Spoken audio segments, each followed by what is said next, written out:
आपण सर्वच गृहिणी रेडीमेड परकर किंवा पेटीकोट वापरत असतो, पण दुकानामधून हे रेडीमेड परकर किंवा पेटीकोट आणल्यानंतर यांची उंची कमी कशी करायची ते पण परकर न कापता, तर हा व्हिडिओ अगदी शेवटपर्यंत नक्की बघा।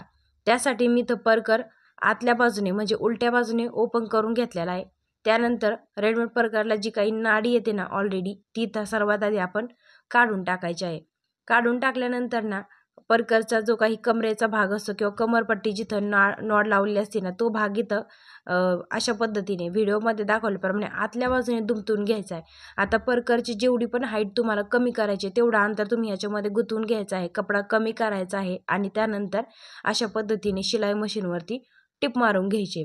अशा पद्धतीने तुम्ही रेडीमेड परकर न कापता त्याची उंची नक्कीच कमी करू शकता। आणि व्हिडिओ आवडल्यास लाईक करा, शेअर करा आणि कमेंट करून सांगायला विसरू नका।